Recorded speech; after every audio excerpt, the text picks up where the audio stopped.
ప్రభునందు ప్రియ పరిశుద్ధ దేవుని కుమారులారా, దేవుని కుమార్తెలారా, యేసుక్రీస్తు ప్రశస్త హెచ్చింపునామంలో మీ అందరికీ వందనాలు. అలాగే దేవునికి స్తోత్రాలు. ప్రియులారా, ఎలా ఉన్నారు? బాగున్నారు కదా? చాలా సంతోషం. దేవుని కృప మహదైశ్వర్యాన్ని బట్టి మేము కూడా కులాసాగా ఉన్నాం.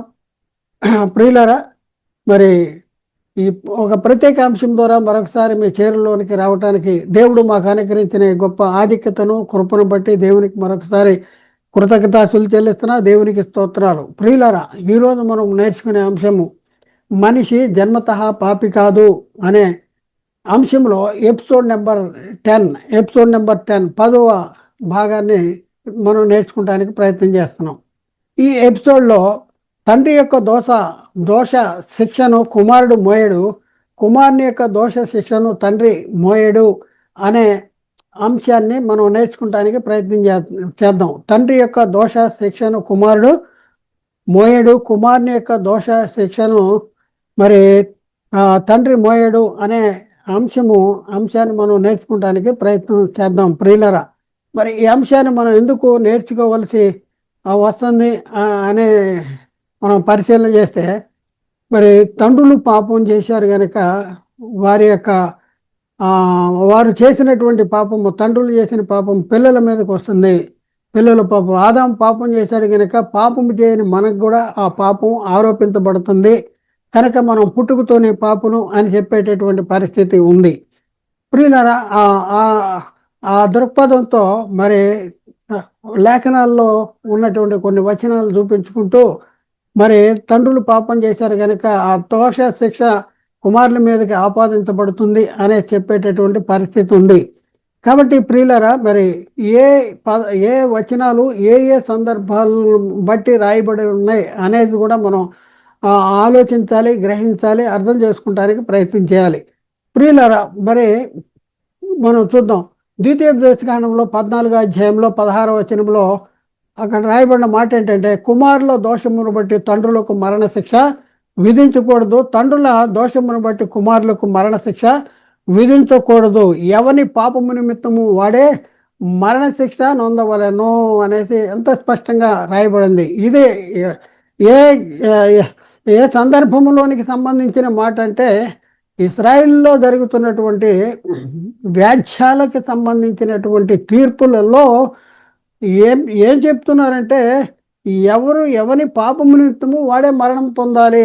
తండ్రుల పాపం నిమిత్తం కుమారుడికి మరణశిక్ష విధించకూడదు, కుమారుని దోషము నిమిత్తము తండ్రులకి మరణశిక్ష విధించకూడదు అనేది. ఈ మరణశిక్ష అనేది శరీర సంబంధమైనటువంటి మరణశిక్ష. ఆత్మకి సంబంధించి తండ్రులు పాపం చేస్తే వాళ్ళ పిల్లలు నరకానికి వెళ్ళేటటువంటి పరిస్థితి లేదు. ఇక్కడ కూడా శరీరాన్ని గురించి కూడా, శరీర సంబంధమైనటువంటి తీర్పుల్లో కూడా శరీరానికి వచ్చిన ఈ శిక్షకు, ఈ తీర్పుల్లో వచ్చే శిక్ష దేనికి సంబంధించిందంటే శరీరానికి సంబంధించిన శిక్ష.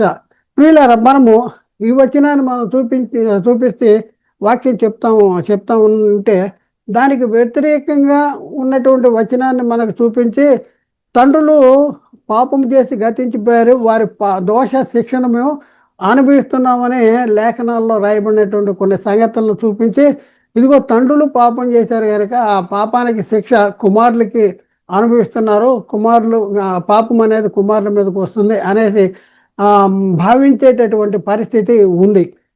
మరి అలాంటి పరిస్థితి ఉంటుందా? ఇక్కడేమో ఎవని పాపం నిమిత్తం వాడే మరణం పొందాలని ఇక్కడ రాయబడి ఉంటే, అక్కడేమో మరి మా తండ్రులు పాపం చేసి గతించిపోయారు, వారి దోష శిక్షను మేము అనుభవిస్తున్నాం అనేసి అక్కడ ఎందుకు రాయబడి ఉంటుంది?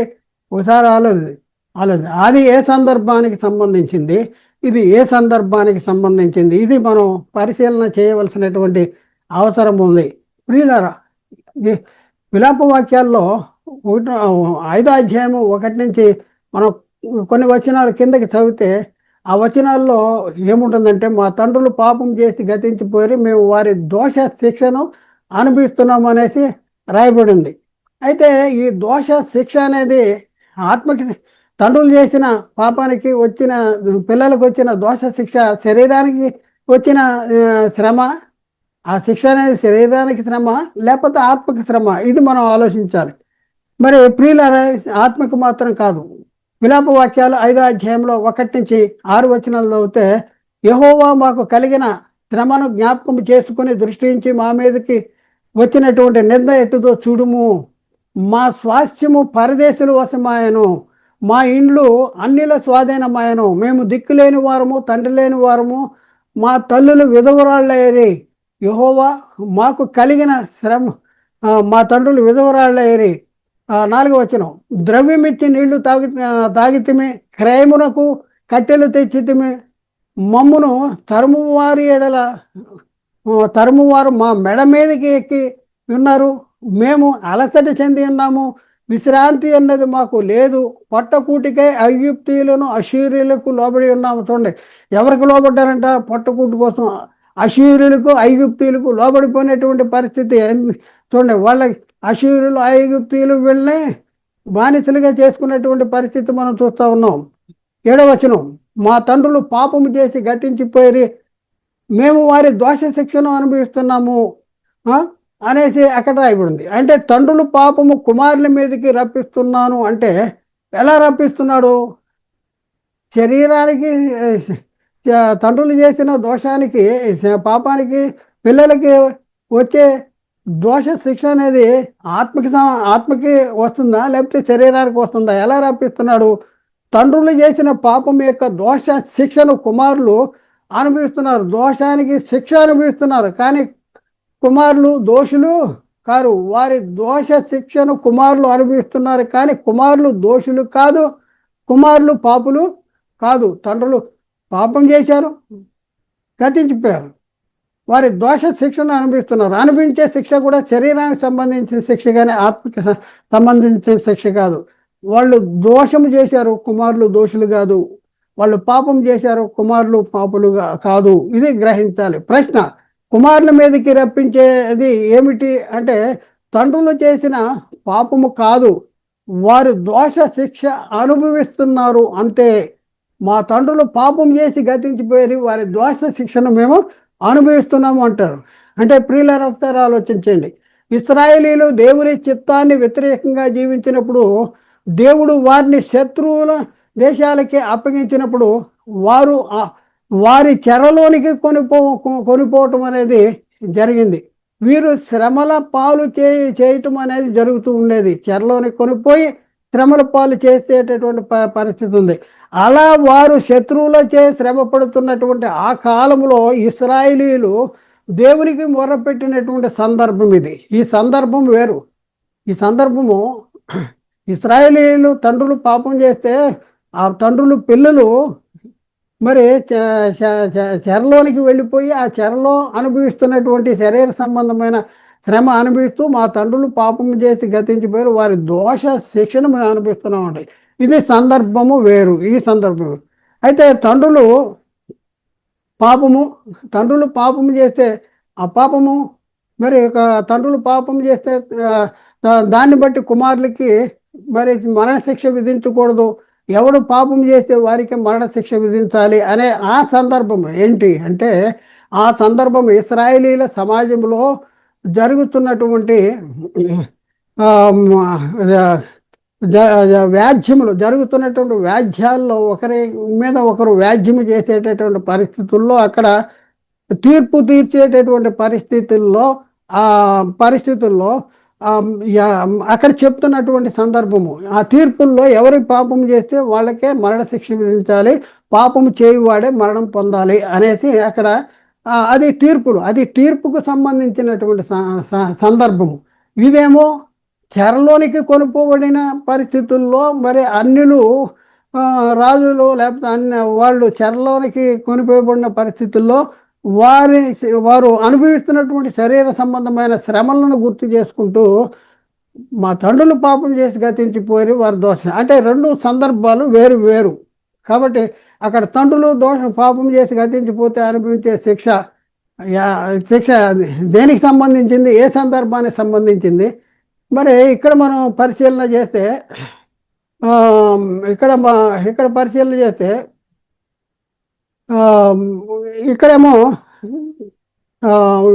వ్యాజ్యాలు కలిగినప్పుడు జరిగించేటటువంటి తీర్పులో మరి ఆ తీర్పుకు సంబంధించినటువంటి పరిస్థితి అనమాట. ఇందులో ఏమంటాడు, కుమారుల దోషమును బట్టి తండ్రులకు మరణశిక్ష విధించకూడదు. రాజుల గ్రంథము 2 14వ అధ్యాయము 6వ వచనం.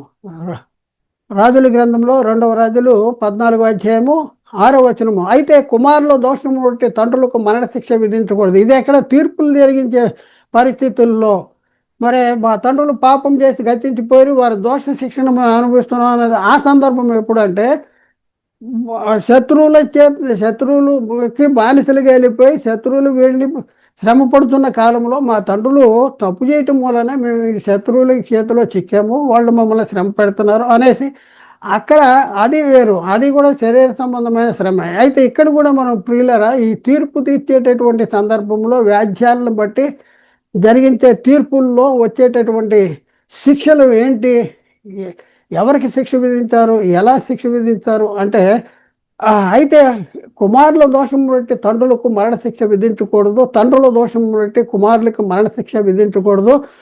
ఎవని పాపము నిమిత్తము వాడే మరణము నొందును, ఎవని పాపము నిమిత్తము వాడే మరణము నొందుని. మరణము నొందేదే అంటే శరీర మరణము, శరీర సంబంధం అంటే మరణశిక్ష విధించబడటం అనేది. మరణము నొందునంటే నరకానికి వెళ్తాడు అనేది కాదు అని మోషే గ్రంథంలో మోషే వ్రాసి ఇచ్చినటువంటి ధర్మశాస్త్రమందు యెహోవా ఇచ్చిన ఆజ్ఞను బట్టి ఆ నరహంతకుని పిల్లలను అతడు హతమార్చలేదంట. నరహంతకుని పిల్లలు ఉన్నారంట, ఆ నరహంతకుని పిల్లల్ని హతమార్చలేదు. ఎందుకు హతమార్చలేదంటే కుమారుల దోషము తండ్రులకు మరణశిక్ష విధించకూడదు, తండ్రుల దోషాన్ని బట్టి కుమారులకు మరణశిక్ష విధించకూడదు అనేసి మోషే ఇచ్చినటువంటి ధర్మశాస్త్ర గ్రంథంలో ఉంది. కాబట్టి దాన్ని బట్టి నరహంతకుల కుమారులకి మరణశిక్ష విధించలేదు అనేది చెప్తున్నాడు. అంటే మనకు అర్థమైంది ఏంటంటే తీర్పుల విషయంలో ఎవరు తప్పు చేస్తే వారికే శిక్ష విధించబడటం అనేది ఆ కాలంలో జరిగింది, ఇప్పుడు కూడా అదే పరిస్థితి జరుగుతుంది. అంటే దేవుని కట్టడలను ధర్మశాస్త్రమును ఇశ్రాయేలీలకు బోధించి వారు నడవలసిన త్రోవను వారు చేయవలసినటువంటి కార్యములను వారికి బోధించిన తర్వాత ఇశ్రాయేలీలలో కలుగు వ్యాజ్యములను బట్టి వారికి న్యాయము తీర్చు విషయంలో ఈ సంగతులు జరుగుతూ ఉన్నాయి. న్యాయాన్ని విధించేటటువంటి పరిస్థితుల్లో ఈ రకమైనటువంటి తీర్పులు అనేది జరుగుతూ ఉన్నాయి. వ్యాజ్యము విషయంలో జరుగు తీర్పులలో విధించబడినటువంటి శిక్ష శరీరానికి సంబంధించిన శిక్షే కానీ ఆత్మకు సంబంధించిన శిక్ష కానే కాదు అనేసి మనం గుర్తించవలసిన అవసరం ఉంది. నేరం చేసిన వాడు చావాలంటే శరీర విషయంలో చావాలను అంటే మరణశిక్ష విధించబడవలను అనేసి అంతేగాని అని అర్థం చేసుకోవాలి. కానీ ఆత్మ నరకానికి వెళ్ళిపోతుంది అని అర్థం చేసుకుంటానికి వీలు లేదు, గ్రహించవలసినటువంటి విషయము. మరొక సంగతి ఏమిటంటే నేరము చేసిన వానికి మరణశిక్ష విధించవలను అంటే శరీర విషయంలో చావలను అని అర్థం చేసుకోవాలి. కానీ ఆత్మ నరకానికి వెళ్ళాలి అని అర్థం చేసుకుంటాం అనేది సరైన కాదు, అలా అర్థం చేసుకోకూడదు. మరొక వచనాన్ని మనం చూద్దాం. 2వ దినవృత్తాంతాలు 25వ అధ్యాయము 4వ వచనం. అయితే తండ్రులు పిల్లలు తండ్రుల కొరకు చావకూడదు. చూడండి, ఈ వ్యాజ్యాల్లో జరిగేటటువంటి తీర్పుల్లో మరి తీర్పులు తీర్చేటప్పుడు ఎలా తీర్చాలంట, తండ్రుల కొరకు పిల్లల కొరకు తండ్రులు చావకూడదంట. ప్రతివాడు తన పాపము కొరకు తానే చావవలన అంటాడు. మోషే గ్రంథములందలే ధర్మశాస్త్రం ముందు వ్రాయబడి ఉన్న యెహోవా ఆజ్ఞలను బట్టి అనేసి అక్కడ రాయబడి ఉంది. అలాగే ఎజ్కేలు గ్రంథము 18వ అధ్యాయం 20వ వచనం. పాపము చేయువాడే మరణము నొందును, తండ్రి యొక్క దోష శిక్షను కుమారుడు మోయడు, కుమారుని యొక్క దోష శిక్షను తండ్రి మోయడు. నీతి ఆ నీతిపరుడికే చెందును, దుష్టుని దుష్టత్వము ఆ దుష్టునికే చెందును అంటాడు. చూడండి, పాపం చేయవాడే మరణము నొందుతాడు. తండ్రి యొక్క దోష శిక్ష కుమారుడికి రాదు. శరీర సంబంధమైన తీర్పుల్లో శరీర సంబంధముగా వచ్చినటువంటి వ్యాజ్యాల్లో జరిగినటువంటి తీర్పుల్లోనే తండ్రి యొక్క దోష శిక్షను కుమారుడు మోయడంటే ఆత్మ సంబంధంగా తండ్రి చేసిన పాపం, తండ్రులు చేసిన పాపం, లేకపోతే ఆదాము చేసిన పాపం మనకు వచ్చేస్తుంది అని చెప్పడం అనేది, పాపం చేయని మనకి వచ్చేస్తుంది అనేది సరైన బోధ కాదు. మనం మన బోధను మార్చుకోవాల్సిన అవసరం ఉంది. నీతిపరుడి నీతి చెందుద్దంట. దుష్టుని దుష్టత్వము ఆ దుష్టునికే చెందును అంటాడు. ఇంకా మనం నెక్స్ట్ పాయింట్ మనం చూస్తే, దుష్టుడు తాను చేసిన పాపములన్నింటినీ విడిచి, ఒకప్పుడు దుష్టుడిగా ఉన్నాడు, ఆ తర్వాత ఏం చేశాడు? పాపాలన్నీ విడిచిపెట్టి దేవుని కట్టడలను అనుసరించి, నీతిని అనుసరించి, న్యాయాన్ని అనుసరించి జరిగిస్తే అతడు మరణము పొందుతాడంటే మరణం పొందడు. ఎందుకంటే తాను పాపాలన్నీ విడిచిపెట్టాడు కాబట్టి. ఎహెజ్కేలు గ్రంథంలో 18 అధ్యాయం 21 వచనం. అయితే దుష్టుడు తాను చేసిన పాపములన్నింటిని విడిచి నా కట్టడలన్నింటినీ అనుసరించి, నీతిని అనుసరించి, న్యాయమును జరిగించిన ఎడల అతడు మరణము నొందడు, అవశ్యముగా అతడు బ్రతుకును. మరణము నొందడు, బ్రతుకును. మరణము నొందడు అంటే ఎప్పటికీ చచ్చిపోడా అంటే ఎప్పటికీ చచ్చిపోడా అనేది కాదు. ఎవరు చంపరు, అంటే మరణశిక్ష విధించరు. యేసుక్రీస్తు కూడా ఒక మాట అన్నాడు. ఒకడు యోహాను సువార్త 8 అధ్యాయం 51 వచనంలో, ఒకడు నా మాట గైకొన్నేళ్ళ వాడెన్నడూ మరణము పొందడని మీతో నిశ్చయంగా చెప్తున్నానంట. అక్కడ మరణము వేరు, మరణము పొందడు అంటే ఆయన మాట గైకుంటే మరణం పొందడంటే నరకానికి వెళ్ళడు, శరీరంగా చనిపోవడం అనేది కాదు. ఇక్కడ చూస్తే ఇక్కడ శరీర సంబంధంగా మరణించడు అనేసి ఇక్కడ. అయితే దుష్టుడు తాను చేసిన పాపములన్నింటిని విడిచి నా కట్టలన్నింటిని అనుసరించి న్యాయమును జరిగించిన అతడు మరణమునందడంటే నరకానికి వెళ్ళడానికి కాదు, శారీరకంగా మరణం పొందడు అంటే ఎప్పటికీ చనిపోడు అనేది కూడా కాదు. మరణశిక్ష విధించబడదు అనేసి. అవశ్యముగా అతడు బ్రతుకును అంటే ఎప్పటికీ బతుకుతాడని కాదు, టైం వచ్చినప్పుడు చనిపోతాడు. ఇది మనం గ్రహించవలసిన అవసరం ఉంది. అలాగే ప్రియులారా, మనం చూస్తే నీతిని ప్రకటించినటువంటి నోవాహు కుటుంబంని దేవుడు కాపాడినాడు. జల ప్రళయం నుండి కాపాడిన పరిస్థితిని మనం చూస్తూ ఉన్నాం. పేతురు గ్రంథము పేతురు రాసిన 2వ పత్రిక 2వ అధ్యాయం 5-8 వచనాలు, జల ప్రళయం రప్పించినప్పుడు నీతిని ప్రకటించిన నోవాహును మరి 7గురును కాపాడాను మరియు అనేసి ఇక్కడ 7గురిని కాపాడాడు. కాబట్టి ప్రియులారా, మనం పరిశీలన చేస్తే ఇక్కడ చూస్తే నీతిపరుడు తన నీతిని విడిచి పాపం చేస్తే మరొక సందర్భం. నీతిపరుడు ఉన్నాడు, ఇందాకేమో దుష్టుడు ఉన్నాడు, దుష్టత్వాన్ని విడిచి నీతిని జరిగించాడు, బతుకుతాడు. ఇక్కడ నీతిపరుడు తన నీతిని విడిచి పాపం చేస్తే, నీతిపరుడుగా ఉండే నీతిని విడిచి నేను నీతిని చేశాను కదా అని అంటే సరిపోదు. ఒకప్పుడు నీతిని చేశానంటే ఇప్పుడు పాపం చేస్తుంటే, నేను ఒకప్పుడు నీతిని చేశానంటే కుదరదు, ఇప్పుడు పాపం చేస్తుంటే ఎక్స్క్యూజ్ ఉండదు అనమాట. అందుకని అంటే నీతిపరుడు తన నీతిని విడిచి పాపము చేసిన అతడు దాన్ని బట్టి మరణము నొందును. నీతిపరుడు తన నీతిని విడిచి పాపము చేసిన అతడు దానిని బట్టి మరణము నొందును. నీతిని విడిచి పాపం చేస్తే దాన్ని బట్టి ఏమవుతాడంటే మరణం పొందుతాడు. నీతిని విడిచి ఇప్పుడు ఎలాంటి పరిస్థితుల్లో ఉన్నామో దాన్ని బట్టి శిక్ష విధించి, నీతి జరిగిస్తున్నావా నీకు శిక్ష లేదు, నీతిని విడిచి పాపం చేస్తావా నీకు శిక్ష అనేది ఉంది. ఎహెజ్కేలు గ్రంథంలో 18వ అధ్యాయం 26వ వచనం, నీతిపరుడు తన నీతిని విడిచి పాపము చేసిన అతడు దాన్ని బట్టి మరణము నొందును. తాను పాపము చేయటను బట్టే కదా అతడు మరణము నొందును. తాను పాపం చేయటాన్ని బట్టి, ఒకప్పుడు నీతిని జరిగించే కుదరదు. ఇది ఇప్పుడు ఏం చేస్తున్నావు, ఇది మనం ఆలోచించాలి. ఎహెజ్కేలు గ్రంథం 18వ అధ్యాయం 24వ వచనం, అయితే నీతిపరుడు తన నీతిని విడిచి పాపము చేసి దుష్టులు చేయు హేయక్రియలన్నింటి ప్రకారము జరిగించిన అతడు బ్రతుకునా, అతడు చేసిన నీతి కార్యములను ఏమాత్రమును జ్ఞాపకానికి రావు. ఒకప్పుడు చేసిన నీతి కార్యాలు జ్ఞాపకానికి రావు. అతడు విశ్వాసఘాతకుడై చేసిన పాపములను బట్టి మరణము నొందును అనేసి అక్కడ రాయబడింది. అయితే ఎహెజ్కేలు 18వ అధ్యాయం 4వ వచనం, అయితే అతనికి కుమారుడు పుట్టగా ఆ కుమారుడు తన తండ్రి చేసిన పాపములన్నింటినీ చూసి ఆలోచించుకొని అట్టి క్రియలు చేయకుంటే ఏమవుతాడు, అట్టి క్రియలు తండ్రి చేసిన క్రియలు చేయకపోతే బతుకుతాడు. అలాగే ఎహెజ్కేలు 18వ అధ్యాయం 20వ వచనంలో, పాపము చేయువాడే మరణము నొందును, తండ్రి యొక్క దోష శిక్షను కుమారుడు మోయడు, కుమారుని యొక్క దోష శిక్షను తండ్రి మోయుడు. పరుని ఆ నీతిపరుడికే చెందును, దుష్టుని దుష్టత్వము ఆ దుష్టునికే చెందును అనేసి చాలా స్పష్టంగా. ఇవన్నీ కూడా దేన్ని బట్టి అంటే తీర్పులు వ్యాజ్యాలు, ఇస్రాయేల్లో జరిగిన వ్యాజ్యాలు వారి జీవించిన జీవన విధానంలో చేసినటువంటి అతిక్రమాలు, తప్పులు, పాపాలు, వాటిని బట్టి ఈ వ్యాజ్యముల్లో తీర్పుల్లో, వ్యాజ్యాన్ని బట్టి తీర్పుల్లో వచ్చినటువంటి శిక్షలు ఇదనమాట. ఎవరు పాపం చేస్తే వారికే శిక్ష విధించాలి.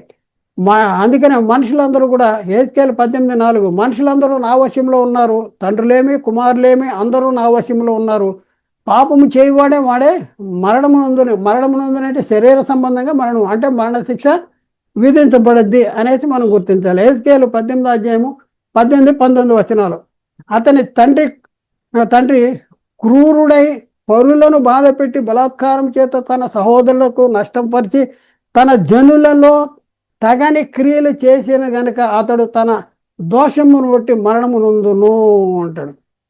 మరణమునందును. హెజ్కేలు 18:9 యథార్థపడే నా కట్టడలను గైకొనుస్తూ నా విధులను అనుసరించి నడిచిన ఎడల వాడే నిర్దోషియగును, నిజముగా వాడు బ్రతుకును, ఇదే ప్రభువుకు యెహోవా వాక్కు. అయితే ప్రియులారా, ఒక సంగతి మనం గుర్తించాలి. ఇశ్రాయేలీల్లో ఒక నానుడు ఉంది, లేకపోతే ఒక సామెత వాళ్ళు ఇశ్రాయేల్ దేశంలో వాళ్ళు పలికేటటువంటి వాళ్ళు ఏంటంటే, ఇశ్రాయేలీల దేశమును గురించి ఈ సామెత మీరు ఎందుకు పలికెదరు అనేసి లేఖనాల్లో రాయబడింది. అయితే ఏంటి ఆ సామెత, ఏం పలికేవాళ్ళు, అది ఇంకా పలకాలా లేకపోతే దాన్ని ఆపు చేయాలా అనేసి లేఖనాల్లో రాయబడి ఉందా చూద్దాం. హెజ్కేలు గ్రంథము 18:1-4 మనం చూస్తే, మరలా యెహోవా వాక్కు నాకు ప్రత్యక్షమై ఎలాగ సెలవిచ్చెను, తండ్రులు ద్రాక్షకాయలు తినగా పిల్లల పళ్ళు పులిసెనని మీరు చెప్పుచూ వచ్చేదరే, ఇశ్రాయేలీల దేశమును గురించి ఈ సామెత మీరు ఎందుకు పలికెదరు? చూడండి, ఇశ్రాయేల్ దేశాన్ని గురించి మీరు ఒక సామెత పలుకుతున్నారంట. ఏంటా సామెత అంటే, తండ్రులు ద్రాక్షకాయలు తినగా పిల్లల పలుసు పులిసెనని మీరు చెప్పుతున్నారే, ఇది చెప్పేది దేనికి సంబంధించింది? ఇది ఒక సామెత, ఇది సామెత. కాబట్టి ఈ సామెత పలకాలా మానేయాలా, పలకొద్దా? ఒకసారి అన్నది 3-4 చూద్దాం. 3-4 నా జీవము తోడు ఈ సామెత ఇశ్రాయేల్లో మీరికన పలుకరు అంటాడు. ఇదే ప్రభువుకు యెహోవా వాక్కు. 4 మనుషులందరూ నా వశంలో ఉన్నారు, తండ్రులేమి కుమారులేమి అందరూ నా వశంలో ఉన్నారు, పాపము చేయువాడే మరణమునందును. పాపం చేయువాడే మరణమునందుతాడు, కానీ తండ్రులు పాపం చేస్తే కుమారులకి మరణశిక్ష అనేది విధించబడటం అనేది జరగదు. అందుకనే వీళ్ళ సామెత ఏంటి, తండ్రులు ద్రాక్షకాయలు తింటే పిల్లల పళ్ళు పులిసిన అంటే తండ్రులు పాపం చేస్తే ఆ పాపం పిల్లల మీదకి వస్తుంది, లేకపోతే తండ్రులు పాపం చేస్తే దోషం చేస్తే పిల్లలకి మరణశిక్ష విధించబడటం అనేది జరుగుద్ది అనేది కాదు. అయితే తండ్రులు ద్రాక్షకాయలు తింటే పిల్లల పళ్ళు పులిసెను అనేది ఒక సామెత. కాబట్టి ఇక్కడ ఏమంటాడు, నా జీవము తోడు ఎవరు ఈ సామెత ఇశ్రాయేల్లో మీరు ఇక్కడ పలకరు, ఇదే ప్రభువు యెహోవా వాక్కు అని చెప్పేసి పాపము చేయువాడే మరణము పొందుతాడు అనేసి అక్కడ రాయబడింది. యిర్మీయా గ్రంథము 31:29-30 ఆ దినములలో తండ్రులు ద్రాక్షకాయలు తినగా పిల్లల పళ్ళు పులిసినని మాట వాడుకొనరు అంటాడు. ఏం వాడుకొనరంట?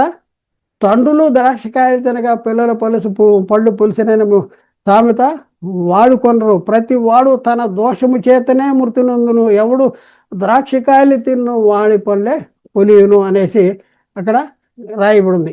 కాబట్టి తండ్రి యొక్క దోష శిక్షను కుమారుడు మోయటలేదని, కుమారుని యొక్క దోష శిక్షను తండ్రి మోయటలేదు అనేసి మనకి చాలా స్పష్టంగా. ఇది ఏ సందర్భానికి సంబంధించింది అంటే, ఇశ్రాయేల్లో జరిగినటువంటి వ్యాజ్యాలకి సంబంధించిన తీర్పులలో వచ్చినటువంటి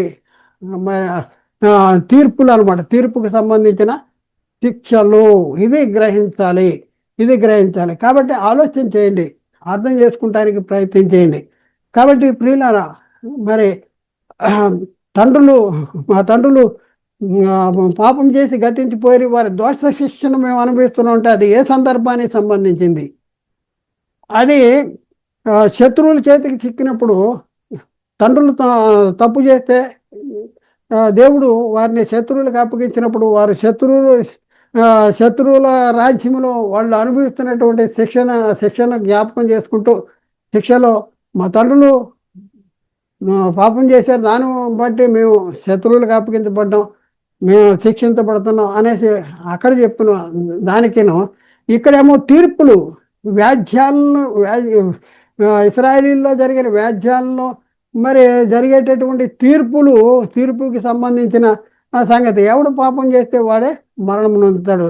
తండ్రులు పాపం చేస్తే కుమారులకి మరణశిక్ష విధించకూడదు, కుమారులు పాపం చేస్తే తండ్రులకి మరణశిక్ష విధించకూడదు. ఎవడు పాపం చేస్తే వానికే మరణశిక్ష విధించాలి. కుమారుల దోషం బట్టి తండ్రులకు మరణశిక్ష విధించకూడదు, తండ్రుల దోషం బట్టి కుమారులకు మరణశిక్ష విధించకూడదు. ఎవని పాపము నిమిత్తం వాడే మరణము పొందాలి. శరీర సంబంధంగా మరణము. ఈ మరణం అనేది శరీర సంబంధం, ఆత్మకు సంబంధించింది కాదు. కాబట్టి ప్రియులారా ఒకసారి ఆలోచించండి, బైబిల్లో ఏ వచనము ఏ సందర్భాన్ని బట్టి రాయబడింది అనేది మనం గ్రహించాలి. దాన్ని బట్టి బైబిల్ని అర్థం చేసుకుంటానికి ప్రయత్నం చేయాలి. బైబిల్ ఎన్నిసార్లు చదివాము అనేది కాదు, కానీ చదివినటువంటి వచనాల్లో ఉన్నటువంటి ఆంతర్యం ఏంటి, ఏ సందర్భంలో చెప్పబడింది, ఎవరితో చెప్పబడింది, ఎందుకు చెప్పబడింది, ఇవన్నీ మనం గుర్తించవలసినటువంటి అవసరం ఉంది. కాబట్టి ఆలోచించేయండి, అర్థం చేసుకోండి, సత్యాన్ని గ్రహించడానికి ప్రయత్నించేయండి. ప్రియులారా, మేము మాట్లాడుతున్న ప్రతి ప్రసంగం కూడా యూట్యూబ్లో అప్లోడ్ చేయబడుతుంది. యూట్యూబ్లో యునైటెడ్ బైబిల్ అకాడమీ అనేది ఒక ఛానల్ ఉంది. అలాగే సత్య సువార్త ప్రతిధ్వని అనేది మరొక ఛానల్ ఉంది. అలాగే ఎన్ఆర్ఆర్ బైబిల్ క్లాసెస్ అనేది మరొక ఛానల్ ఉంది. అలాగే యూబీఏ